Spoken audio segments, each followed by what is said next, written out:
here's your host, John Chapman. What is up, faithful, for this Saturday? We're pretty dang close to noon. Breakdown and preview of the 49ers versus the Washington football team, the team that shall have no name. Shout out to all my Game of Thrones fans out there, except for that last season, of course. What we've got today, an action-packed episode. Good Lord, we're going to be here for a minute, and that's good news because we have 49ers football in 24 hours. It doesn't even matter when you're listening, whether you're live, shout out to the Countdown crew, love seeing everybody turn up on a Saturday, or if you're waiting to download this later and perhaps listening to this game day morning, we're going to give you the most up-to-date news. We're going to go over the history of this matchup between these two teams, injury reports for both.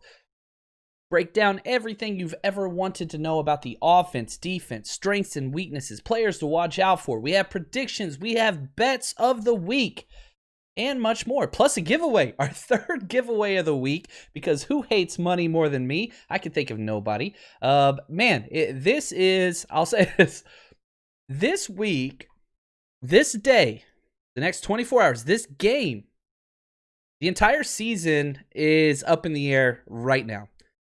The 49ers are 5-7, out of the playoffs by only one game. You win this game, you control your own destiny. You win out, you're in. 49ers lose this game, it is over for the 2020 season. It doesn't mean you don't get to play the rest of the games. There's still more development. We'll still continue our coverage, no doubt about it. But if you are one of the many holding out hope, prayers perhaps, for the 49ers to make it to the playoffs, it's got to happen. This week is the week. Now, there are lots of predictors and percentages and all those different things out there, but guess what? The 49ers land at 26% chance of making it to the postseason. I don't know if I'd go that high, but this week is everything. So let's talk about who the opponents are. They have no mascot.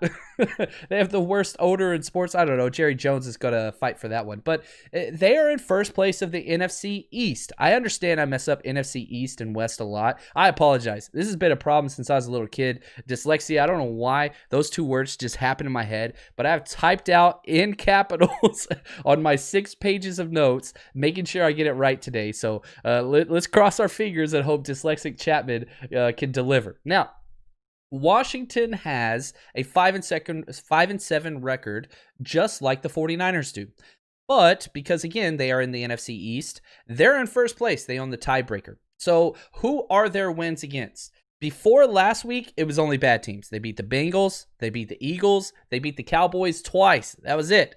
But then they go and defeat the last undefeated team left in the NFL, the Pittsburgh Steelers, and just which was such an improbable and unlikely win, but you got to love it. Their losses, you can kind of see a theme here. They've lost to the Cardinals, the Browns, the Ravens, the Rams, lost to the Giants twice, and then the Lions. So not a quality team. They're not. There are some traits, and the one thing I can say about the Washington team, they are a complementary football team, and we're going to talk a little bit about what that means. Their defensive identity and plan and scheme matches perfectly with their offensive identity, plan, and scheme. The problem is they don't have playmakers. They really, really don't have the talent on the offensive side to compete at this point. And we're going to talk a lot about that on both sides, what makes them great, what makes them kind of suspect, and why, again, they're a 5-7 football team. But we can't go very long talking about the Washington football team without talking about their signal caller, Alex Smith, Captain Checkdown himself. I love this guy. Who doesn't love this guy? I don't think you can find one human being to say something negative about Alex Smith. He is just beloved by the entire NFL community. Former first-round pick, obviously, the 49ers in the 2005 draft. We passed on Aaron Rodgers, took Alex Smith, and then the rest, you could say, was history. Smith has started off as an underachiever. You had 5 offensive coordinators in his first 5 years, all those different things. Stats go on and on and on. But what he has accomplished since that horrible broken leg. That doesn't even do it justice. Almost lost his life. Obviously, there's the ESPN story out there just about everything he did. If you haven't watched it, go watch it. It's amazing. This guy is incredible. There were no plans for him to get any starting time whatsoever this year, let alone play. But they couldn't cut him because of the contract, so they just kept him around. Dwayne Haskins is Dwayne Haskins. They trade for Kyle Allen. If you remember, the 49ers ruined his season last year with Carolina. Nick Bosa just basically adopted him and made him his own son. But then Kyle Allen gets hurt. They got nobody else. They throw Alex Smith in there. And since Alex Smith has taken over, they have won 3 out of 4 starts. And again, defeating the Pittsburgh Steelers. The head coach, Kyle Shanahan himself, which I am repping the disrespectful Kyle shirt today, makes me feel strong, makes me feel proud. He was asked, kind of what he thought about Alex Smith and what he knows about him. And here's the head coach, Kyle Shanahan, talking about just how great, respected, and everything that there is about Alex Smith. As much respect as you can have for anyone. I don't know Alex, but I heard about it, which was amazing. I did see the episode everyone saw. For him to go through what he went through and to still want to come back, it's definitely not a money thing. The guy is all right in that area. It's not something he had to do. It shows why he's been successful in everything he's done. Showed why he had a great college career. Showed why he was a top pick in the draft. It showed why he's helped out 3 different teams now. And for him to come back and just want to come back after going through that, it shows there's a lot of special things inside that guy. And that's it, man. Just to see what he went through, Alex Smith we're talking about, to fight back. And every single day, the quote is, he kept looking at, where are my shoulder pads? Where are my shoulder pads? How can I get ready for the next game? That's not normal. That's not normal. But this guy is incredible. I am so happy. One, that he's the quarterback and that we get to see him play against the 49ers. The only thing that would have made it better is that this was back in, Santa Clara, San Francisco area, but he never really played there in the new stadium anyway, so it doesn't really work, but just the culmination. I wish the fans could give him a standing ovation because that's what this guy deserves. He's the reason why sports are so important to little Chapmans out there everywhere, because these stories that you tell, these stories that you see with your eyes, it's grown men throwing a damn football, right? At the end of the day, that's what it is. But out of this game, out of this sport, you find things that inspire. You find things that make people do more than they thought they could. And that's what Alex Smith is. And so we're going to kind of step back now. I could spend an hour talking about how great this guy is and just how freaking awesome. He's the comeback player of the year, no doubt about it. I think the top 3 comeback players of the year all play in this game on Sunday. It's going to go Alex Smith, Jason Verrett, Trent Williams. And again, maybe you put Trent Williams 2 and Verrett 3rd. It doesn't matter, but that's 1, 2, 3. Those are the guys that are there, but make no mistake, Alex Smith is the comeback player of the year. Nobody deserves it more than him. Now, let's go to the 49ers. Let's jump to the other side. Let's go over our injury report. Then we're going to cover their injury report. So let's hear from the head coach who is out and who is in. All right, guys. Injuries for the week. Compton will be out. Givens out. Grossu is out. DJ Jones and Mosley are both doubtful. And K1's questionable. So let's talk about how the 49ers do their doubtful, questionable. If somebody's on doubtful, they're not playing. DJ Jones and Emmanuel Mosley, not playing. What he does do there is, with the small hope, basically say they could play to kind of just check the opposing team's scouting report and how they're going to attack things. So let's go through these. Tom Compton's out. This is a huge loss. I didn't think I'd say this. Colton McKivitz, our 5th round pick that we traded Matt Breida for. Dog poop so far. Might be a great man. Might be a great player eventually. He's not there now. Just finished the Patreon video breakdown of the offense this morning. It took me a little while with the short week, but spent over an hour just going over a line play and the wide receivers, just all different things of the offense only, just going through every single snap. Colton McKivitz was crap. Oh, he was so bad. This is a big question mark moving forward. The right guard spot has been interchangeable parts for several years now. I have no confidence whatsoever in Colton McKivitz this year. Perhaps after a full offseason at sticking at one position, he's taking snaps at center, he's taking snaps at tackle this offseason, kind of whatever. They kind of finally put him at guard, but he's not ready. His technique is poor. That hurts. He's going to get Nick Mullins hit often versus this defensive line. Very, very bad. You flip that, Kevin Givens. He's out because he went to deliver his child, which is incredible. So happy for him and his family. But because of COVID 2020, he doesn't get to play now. So he's out. He's completely healthy, but he's not allowed to play because of COVID protocols. So that hurts. Now you flip to the doubtful. DJ Jones is doubtful. He's not playing. DJ Jones is not going to play. Who the hell is starting on the defensive tackle spot? Obviously, you got Javon Kinlaw. It's going to be Contavious Street, number 95. Again, to put it mildly, dog crap. He's dog poo. So we have a right guard.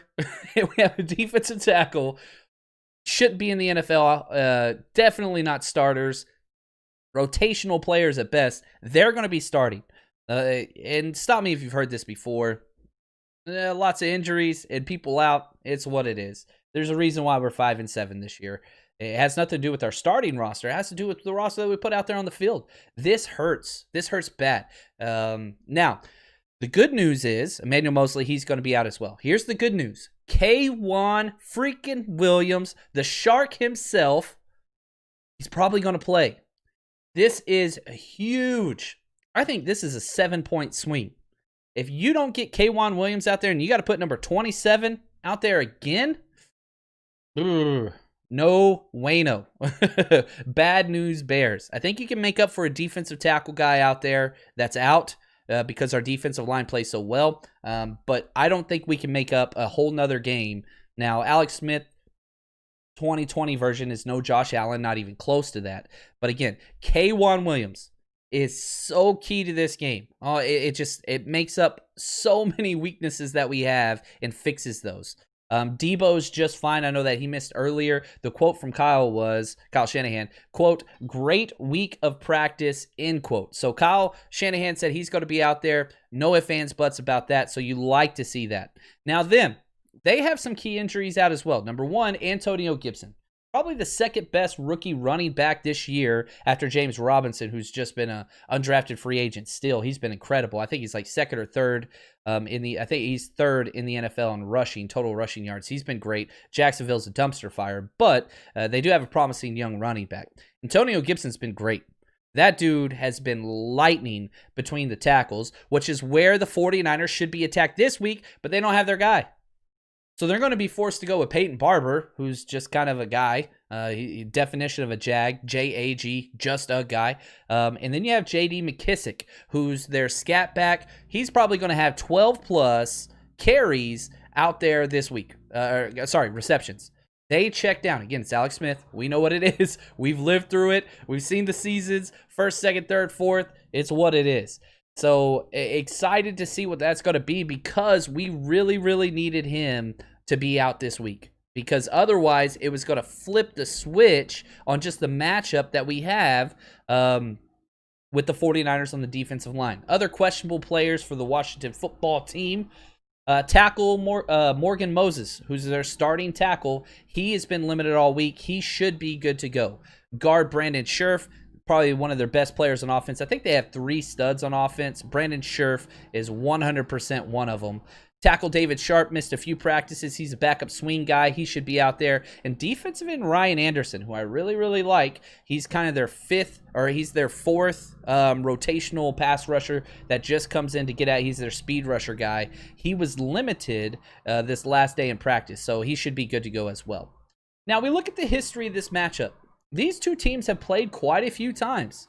The 49ers have dominated this series. Dominated. I apologize for the noise. As soon as I hit go live, my neighbors started mowing their grass. Don't you love Saturdays? The wonderful world of live broadcasting. Anyway, the 49ers match up with the Washington. They have played 33 times. The 49ers have dominated this series. 49ers lead it 21-11 with one tie. You add to that, the 49ers have won 5 of the last 6, which doesn't usually happen. Whenever you're looking at the non-division opponents, the 49ers have struggled lately. Go through the Chip Kelly years, Tom Sula, all that stuff, whatever. Not against Washington. They haven't been good in a very, very long time. All the way back till, guess what? Kyle Shanahan was their offensive coordinator. Remember when they drafted RG3? He won offensive rookie of the year. Then he got injured in the playoffs. You look at last year. Last year, the 49ers went into Washington in the Mud Bowl. You remember the rain was all over the place. It was 9-0. That was the game where Bosa and everybody started sliding around after the game and all that stuff. But they won 9-0 in a battle of field goals. The good news this year, we play in a dome, and Kyle Shanahan said he wants the roof closed. Get that perfect situation where it helps the quarterback and it helps field goal kickers. Field goal kickers is going to be the theme of the day, ladies and gentlemen. So just so you understand, we're going to be hearing a lot about field goals today because there's going to be a bunch of them. Now, before we jump into the defensive scouting report and all those things, we got another giveaway. I challenged you guys and said thank you for the Spotify year in review or Apple. There's so many different ways you can get there if you're not one of the live listener. We do the live giveaway for the Countdown crew every single month. I wanted something for the traditional podcast users. We did one for the international crowd 2 episodes ago. This one, just want to say thank you. This week, some 49ers Rush gear goes out to none other than, drum roll, Matt Lee. Thank you so much for the support. Really do appreciate it. I wish I could give 100+ things away, but again, teacher salary, #blessed. This is where we are. So, Matt, reach out to me through email. As always, 49ersrushpodcast@gmail.com or on Twitter @JL_Chapman. I get asked all the time what that L is for. That's my middle name.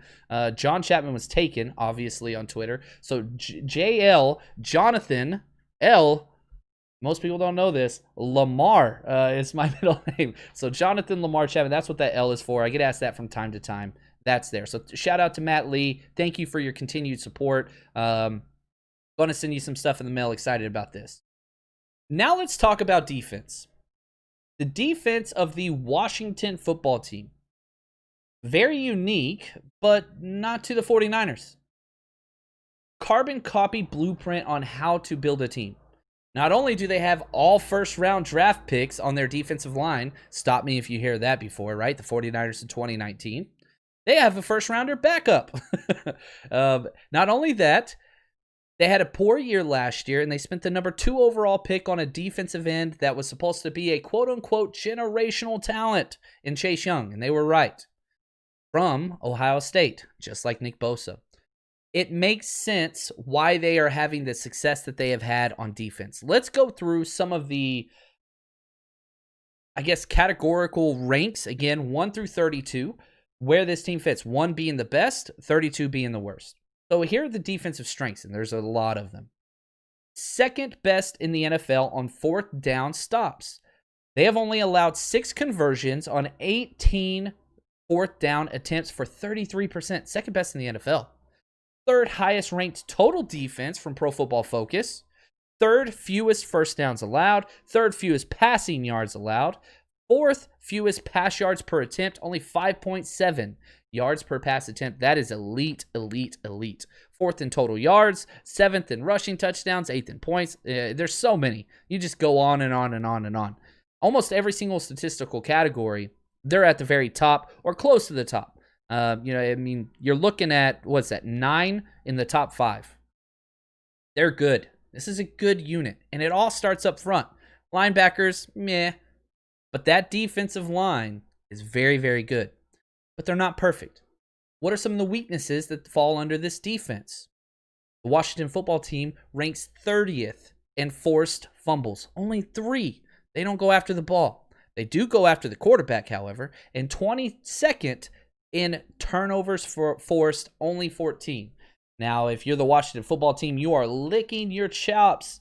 You're looking at Nick Mullins, who has 7 turnovers by himself just over the last 4 games. He's averaging over 2 turnovers a game as a starter. And again, 8 out of the last 9 games for the 49ers, we have had at least 2 turnovers. That's not good football. Again, you want to look at 5 and 7. You talk injuries. Turnovers is the name of the game for the 49ers. Got to protect the damn ball. We haven't done it in 2020. It's got to start at some point. The scheme, their defense, it's run by defensive coordinator Jack Del Rio, whom everybody knows. He has been a head coach in the football league for over a decade, 3 years with the Raiders, and then 9 years with the Jaguars before that. Tendencies on defense, they run a whole bunch of outside press man. They are a weird team with how they line up. There's so many, more often than not, there is one player on defensive alignment that is more than 5 yards off the line of scrimmage. They crowd the line. They get everybody up in there with a single high safety. That's what they do on base downs. On third down, they'll walk back into a traditional 2 high safety look, do some cover 2 and stuff like that. But again, there'll be 2 guys back and everybody else is on the line of scrimmage. Sometimes they'll play a little off man to the double side wide receiver, but they want to press the line of scrimmage. That's just what they want to do. They don't do a lot of gimmies. They don't give away the quick out routes. They just don't believe in that. They want to press, and they want one safety back there just in case. Now, pros and cons of this. Nick Mullins, there's probably no pros. He's not good versus any type of pressure whatsoever. Probably one of the worst in the NFL. Having said that, Raheem Mostert, you break through that second level, that linebacker level, it's to the house, baby, because there's just nobody back. Never anybody back. They want everybody up, and so if you break through that second one, which the 49ers, offensive run blocking is great. It's elite. It's better than great. It's the best. But the pass pro, yeah, you can kind of see where that is. Now, their blitz tendencies for this defense for Washington, their last 3 games versus Green Bay, they blitzed 13 times, versus Carolina 12, versus Detroit 15. They don't like to blitz a whole lot. It's not really who they are. What they want to do is they want to focus on just getting pressure with their 4. Look at the team last year with the 49ers. They're just copy and pasting what we did, and it works. Get pressure with your elite 4, which they do. They have an elite 6, to be honest with you. And then just on the backside, just play base and clean up. It's what they do. Now, players to watch out for, their D-line's insane. I've talked about them all the time. Here is the head coach himself, Kyle Shanahan, just talking about not only Chase Young, but this defensive line in general. Yeah, I mean, it starts with their D-line. I think everyone knows that. I mean, it's a very special D-line. And then they got a really good scheme behind it, and the 7 guys behind it are playing very well together and playing very well tied to that D-line.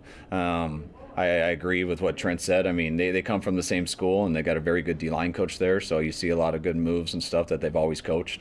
But also 2 different types of players. But he's got a lot of speed, and it's not hard to see exactly why he was a top guy in the draft.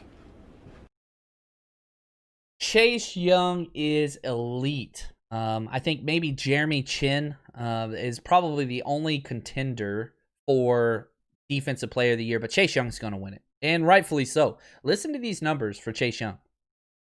23 pressures through his first 11 games. He's missed 2. First 11 games again, 23 pressures, 4.5 sacks, 6 quarterback hits, 29 tackles, 7 tackle for losses, and he showed up in big moments of the game. But let's put this into perspective. Last year, the 49ers, number 2 overall pick as well out of the Ohio State University, Nick Bosa, he also won Defensive Player of the Year. A lot of people were saying Chase Young could be better than Nick Bosa, and perhaps they are right eventually. Not even freaking close through 11 games. Listen to this comparable again, just through each player's first 11 games. Young, 23 pressures. Bosa, 54. Young, 4.5 sacks. Bosa, 8. Young, 6 quarterback hits. Nick Bosa, 16. Tackles, 29 for Young, 35 for Bosa. Tackles for loss, 7 for Chase Young, and 14 for Nick Bosa. He doubles across the board. What we saw Nick Bosa do last year was historic on so many levels. You put every single rookie together for the last decade, he wins Rookie Defensive Player of the Year, and it's not close. What he did was elite. It was very special. It's going to be a long time until you see somebody do that again. It's very promising knowing we have that returning. But I digress. Let's go back to this D-line. I could talk Nick Bosa the whole dang time. Can't wait till that guy gets back. Anyway. Other defensive linemen that they have, Montez Sweat, Ryan Kerrigan, Jonathan Allen, Tim Settle, who's not one of those first-round picks but is playing like it, and Daron Payne. They've got guys everywhere. They are very good. I didn't even mention Ryan Anderson. So how do you stop this? You run the ball continually. Continuously or continually? I think both work there. You got to run the ball. Quick play action pass. We saw some of this. Just last week, the play, I think it was on the second drive. It was my favorite play of the whole freaking offensively.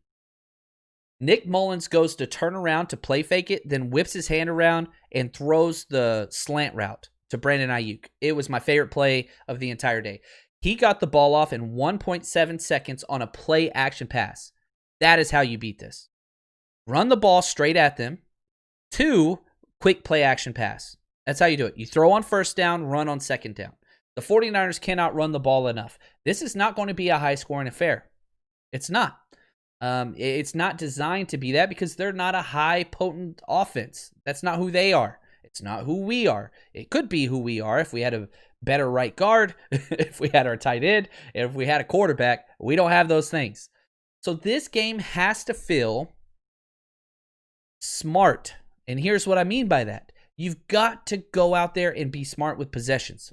Nick Mullins has not done that yet this year, but that can change. You just got to be smart. Run the damn ball. Run the damn ball. Comment from JD. He says, add Sean, what's better than the 49ers Rush podcast on Saturday? Well, maybe the 49ers winning, but I'm a close second. I'll take it. Thank you so much. Shot J says, rest in peace, Tommy Tiny Lister. This is Deebo from Friday. And this is where our wide receiver, Deebo Samuel, gets his nickname. This plays a role in this game. There is no doubt about that. Deebo's name, Deebo Samuel, his legal name is not Deebo. That's not who he is.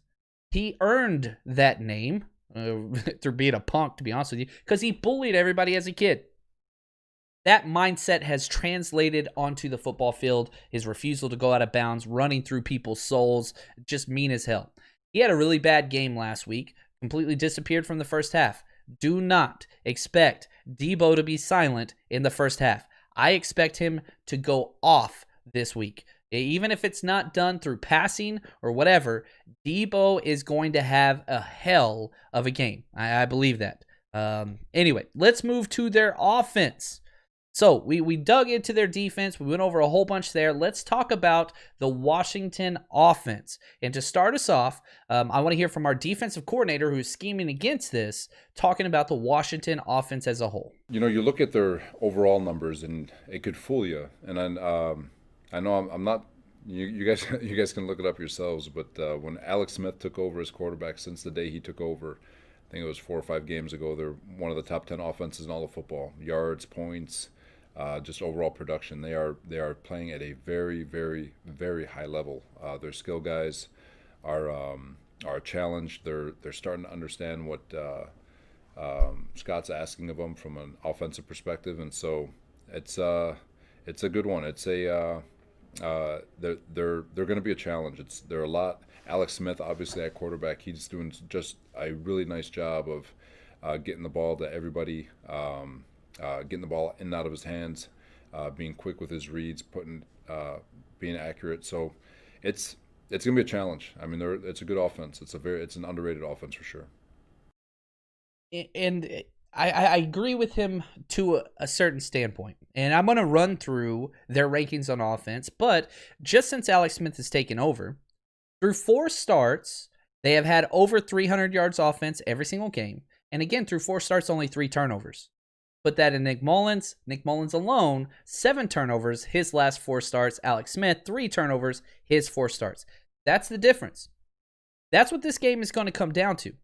Can you protect the ball? Because Washington's entire MO is we will not beat ourselves. I believe the best play for Washington's team is the punt. When they punt, they celebrate because they didn't turn the ball over, and that means their defense gets back out there on the field. That's the whole idea. They are just going to chip away. They're not a powerhouse whenever you talk about scoring. That's not who they are. Most of their points come in the second half. That's going to let you know a little bit about our bet of the week this week coming up. But listen to the strengths on offense. There's not much. They're fifth best in the NFL, again, out of 32 teams. With rushing touchdowns, they've had 17 this year. However, Gibson, the rookie, who is out, he had 11 of those. They are eighth best in the NFL on fourth down percentage, 10 of 15, right at 66%. 12th in the NFL in interceptions, only 9. Most of those were way before you had Alex Smith step in. And he has protected the ball. There's no doubt about that. Now, the weaknesses of the offense, and again, statistically, I agree with Robert Saleh, they look awful. So I'm going to read through these quick, but again, you have to put them under the asterisk of, well, things changed since Alex Smith took over. 29th in passing touchdowns, only 12 on the year. 27th in pass yards per attempt, only 5.7 yards per pass attempt. 26 total yards. Third, worst in the entire NFL on third down percentage. It's not good. 38%, not good. 26th in fumbles lost, 25th passing yards, 24th rushing yards, 24th total points, 23rd in yards per rush. From the big picture, whenever you step back, you sit there and you say, it's not a good team. But with Alex Smith, they don't lose. That's all that they do. They just don't lose. Their offensive coordinator is Scott Turner. He was Carolina's offensive coordinator for 1 year with Ron Rivera, and they came together with him over to Washington, and they don't care about taking sacks at all. You can get sacks versus this team, and I expect the 49ers to do it. Alex Smith has been sacked 18 times in his 6-game appearances. That's 3 sacks a game. Second worst pressure rate in the NFL. Man, can you imagine who has the absolute worst pressure rate in the NFL? Ugh. Yeah, it's the San Francisco 49ers. So you're playing against the number 1 team that gives up the most pressures to the quarterback, the 49ers, yours truly. And number 2, the Washington team. Neither one of these offenses are capable, with Nick Mullins and Alex Smith, of getting out of negative situations. 2nd and 18 is a deal breaker, a drive killer for most teams, especially the 49ers, especially the Washington football team. So there are going to be negative plays, but you cannot allow those to compound. Negative plays are okay. Punts are okay. What you cannot do is 3 and outs and turn the ball over. That's it. I kind of went off a little bit here. Short passes and checkdowns. Captain Checkdown returns. Alex Smith, he has the lowest air yards per attempt in the NFL, and that is saying a lot. Before Alex Smith stepped in, it was Drew Brees with 5.4, which he hasn't played since number 95, Kentavious Street, broke his entire body. Well, Alex Smith throws it even shorter than that. 5.1 air yards per attempt, worst in the NFL by far. Drew Brees, too. Guess who's number 3? Yeah, we know. It's Nick Mullins. But again, Alex Smith 5.1, Nick Mullins 6.2 air yards per attempt. So even though Nick Mullins throws it super, super short all the time, 1 deep pass attempted last week, which was completed. Maybe we could do that a little bit more this week. Alex Smith, he checks it down. J.D. McKissick is going to have 10 receptions. He's going to have 10 receptions, I'm telling you. Now, Smith had 46 passes, again, in his 6-game appearances. 4 of those were starts. 46 of his passes were behind the line of scrimmage this year. Skill positions players are good, however. Terry McLaurin, probably one of the top 5 best wide receivers in the league whenever you're looking at young wideouts. His stats are all up there. He's pretty comparable almost across the entire board with DeAndre Hopkins. I'm not talking on the field film-wise. I'm talking statistically, and he's doing it with somebody that's not as good of a quarterback. Again, he had Kyle Allen, Dwayne Haskins. Now he has Alex Smith, but his stats, they're on point. He's about to pass 1,000 yards receiving in week 14. He's having a hell of a year. Now, here's Robert Saleh just talking about their skill position players because, again, what is the mindset of the Washington football team on offense? Just distribute. Just get the ball, doesn't matter where, usually behind the line of scrimmage, get it to your skill guys. Here's what Robert Saleh had to say. Got some good ones, and the back is really good. Tight end's really good. McLaurin, they're very talented. And that's the thing, is that I don't think people give that skill group enough credit, because they look at the raw numbers of what they've done all season and they're like, well, these guys aren't any good. But Alex is getting them the ball, and they're showing how good they are, and so they've got our full attention. And obviously we've got to do some things to make sure that they don't kill us. But it still comes down to, football is always about it's a one-on-one football game, and as a football player, you can never ask for anything more than a one-on-one football game. And so when you get those opportunities, whether you're in the front, the back, or at the linebacker level, you should savor and cherish those one-on-one moments, because that's your opportunity to go dominate. And so it's our job to find ways to create one-on-ones with leverage, always with leverage. But at the same time, it's going to be a challenge. They've got some pretty good football players that I don't think the league really is giving enough credit to. I agree with that. If people watched Washington play more often, Terry McLaurin would have all the clout in the world. He's that good. And the thing that scares me about that, Robert Saleh has been known to allow one player to kick his butt over and over again without making any adjustments. I'm praying we do not allow Terry McLaurin, who lines up everywhere. He's all over the place, slot, outside, whatever, inside, on trips. Well, it doesn't matter. Do not allow number 27 to touch that guy. Don't do it. You got to keep an outside corner on Terry McLaurin. Even if you're in zone, line up Sherman, line up Jason Verrett. Outside of him, line up Jimmy Ward. That's fine. Don't let 27 line up on Terry McLaurin. Oh my God, I'm going to lose my mind. I'm going to lose my mind.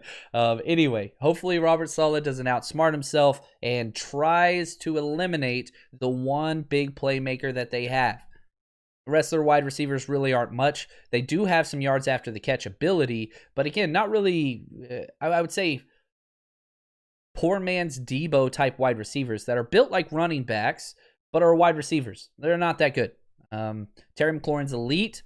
J.D. McKissick can catch out of the backfield. They're tight end. He's pretty good. Not great. Anyway. Now, Brenton Sheriff, their offensive guard's great. Terry McLaurin, as we talked about, he's and I missed on him. You know, I consider myself, I enjoy the draft. I spend way too much time on it. I had a 3rd round grade on McLaurin, which is where he went. I think he went number 76 overall.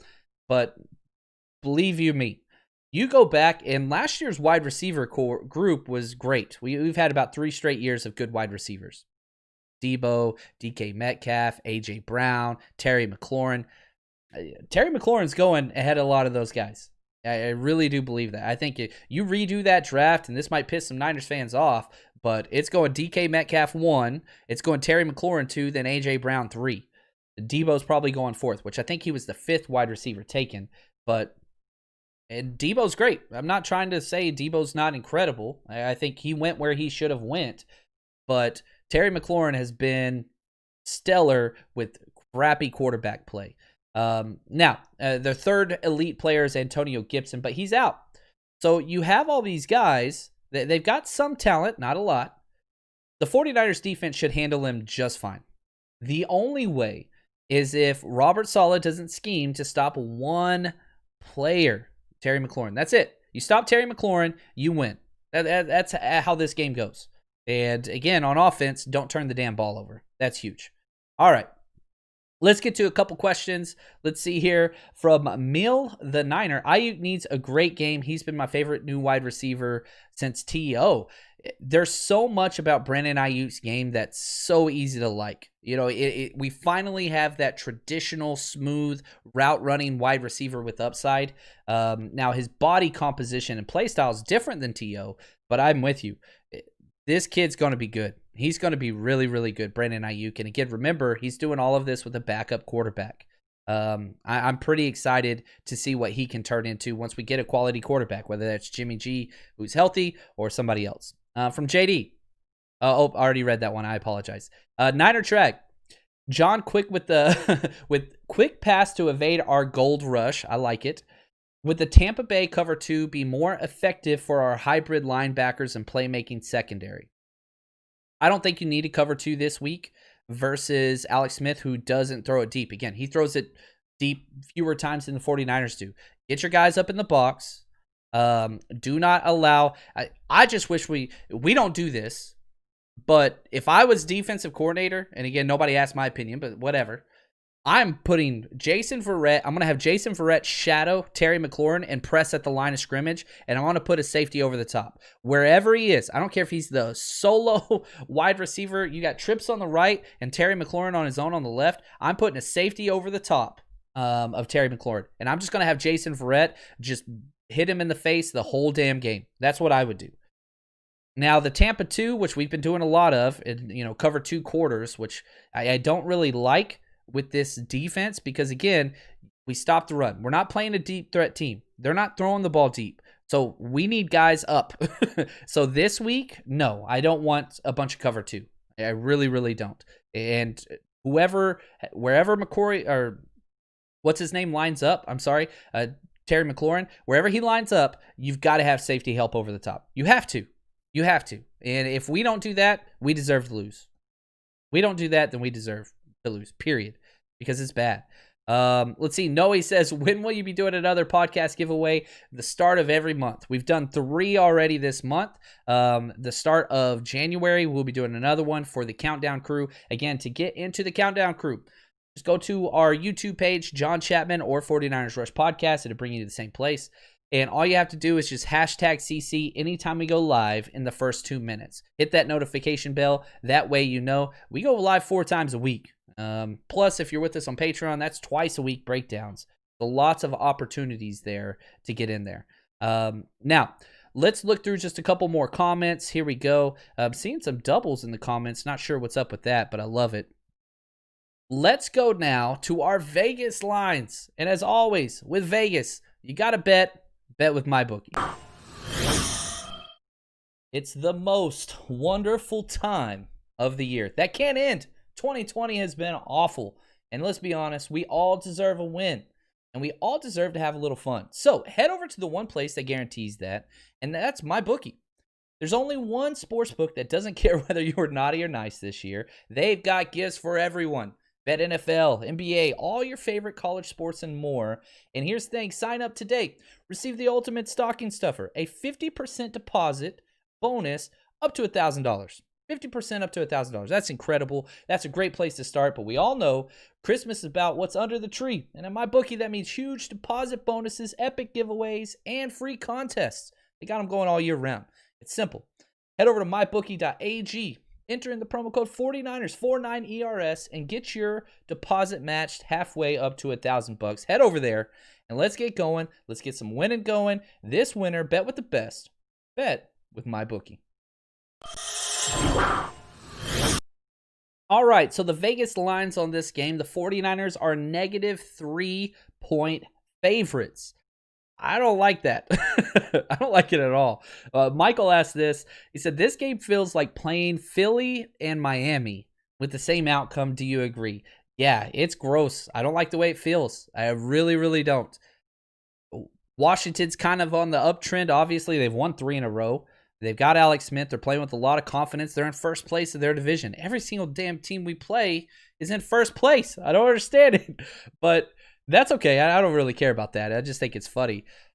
I don't like this point spread at all. I don't like it. Should the 49ers win? Hell yeah, they should. They're the way better football team. Are the 49ers going to win is a totally different question. I personally think they are going to win this game. But it doesn't take much, not very much imagination whatsoever. Things to turn wrong and this to go south pretty damn quick. The over-under is at 43.5, which is a bummer. As I'm doing my projections on this game, I keep hitting 44. And so I'm not touching the over-under. I'm not touching the spread here. I do have a lot of bets this week if you want to join us. Man, we didn't go cold last week, but it wasn't as good as our previous weeks. Man, we hit 3 weeks in a row where we crushed it. Last week hurt, but I digress. Here we go.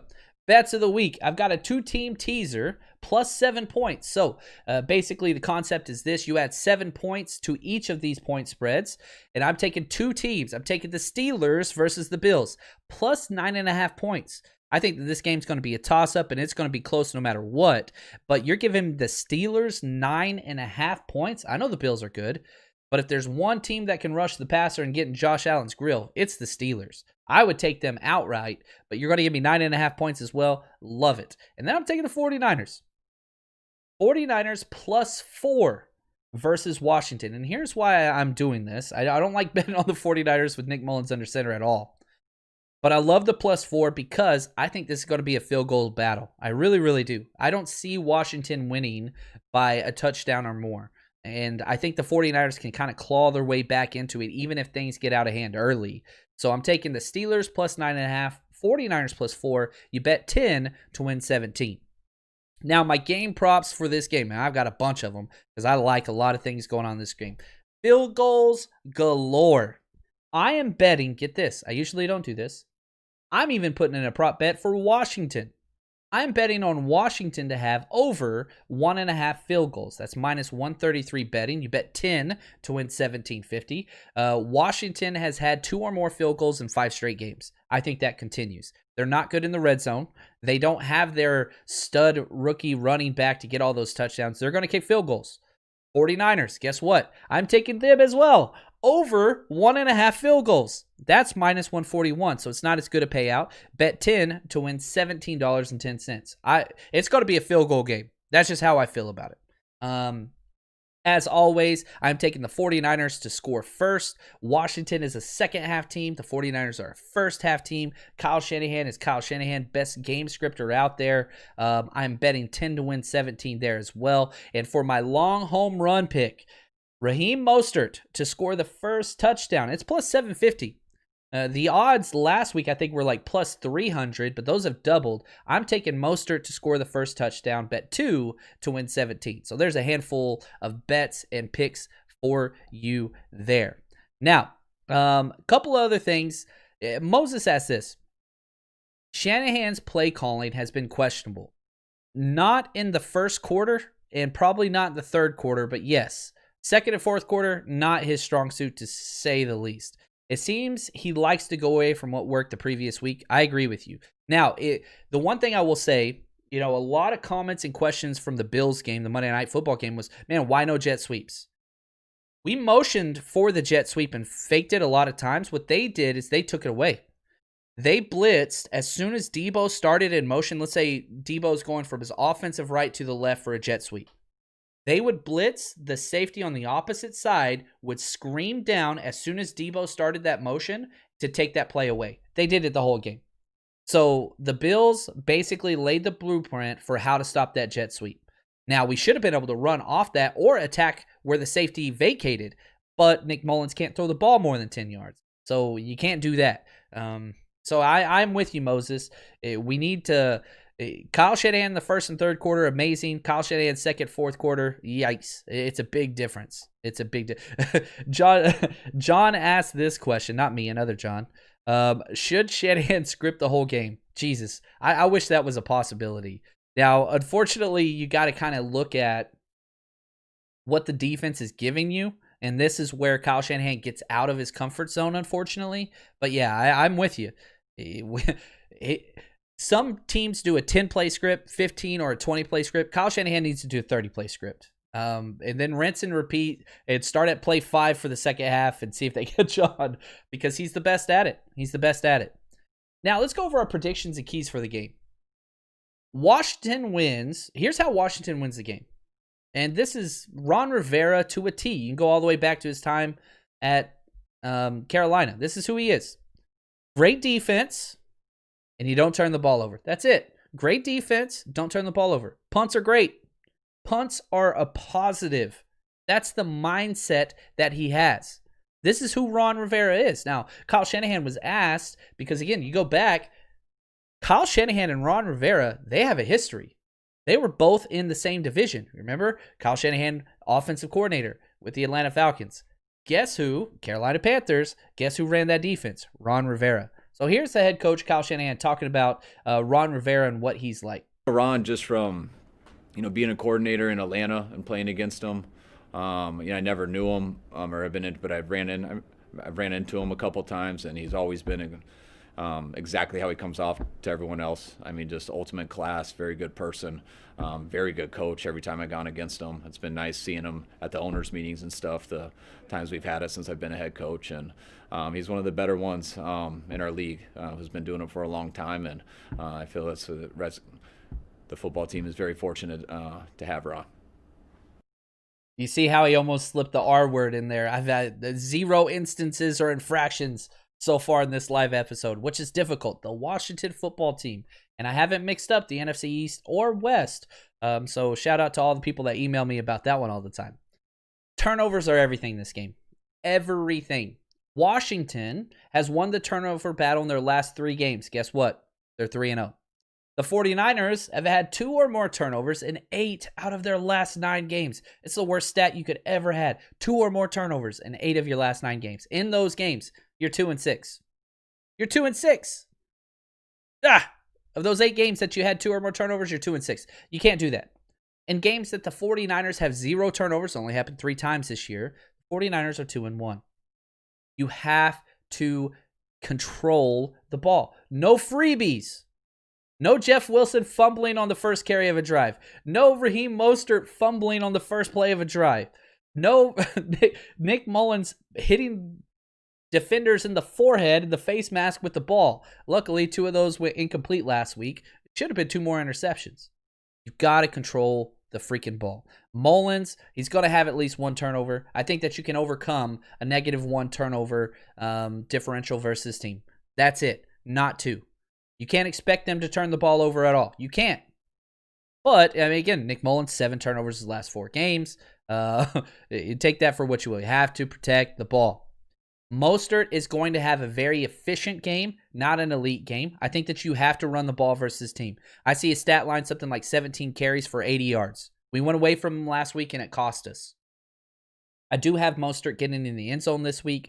17 carries, 80 yards, 1 touchdown. I think that the 49ers defense gets 3+ sacks this week. Again, Washington doesn't care about sacks. They really don't see it as a negative. As long as they punt, they think they're going to win.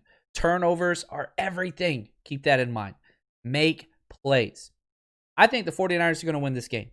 I didn't pick us to win last week. I am picking us to win this game in an ugly game. I had the 49ers winning the battle of the field goals 23-20. I have 5 total field goals made, even more field goals attempted. Both of these defenses are great. It's going to be a fun game. But again, I can't wait to see Alex Smith come out there. I'm going to be given a standing ovation in my living room. I love the guy, but I hope he loses. And I hope he gets sacked a lot. So hopefully you've enjoyed this episode. It's been a lot of fun. I'm so excited. This game, pressure's on. 49ers lose this week. D-U-N. Done. It's over. I know that's not how you spell done. It's done. D-U-N. 3 letters. Look it up. Anyway, thank you guys for all the support. Shout out to the giveaway winner. I got to scroll all the way up. Man, I got too many pages here. That's what it is. Matt Lee, congratulations and thank you for the support. And until next time, we'll be going live after the episode or after the game tomorrow, as we always do. So on YouTube, come join us. Vent your frustrations tomorrow or celebrate with the faithful. As always, stay strong, faithful.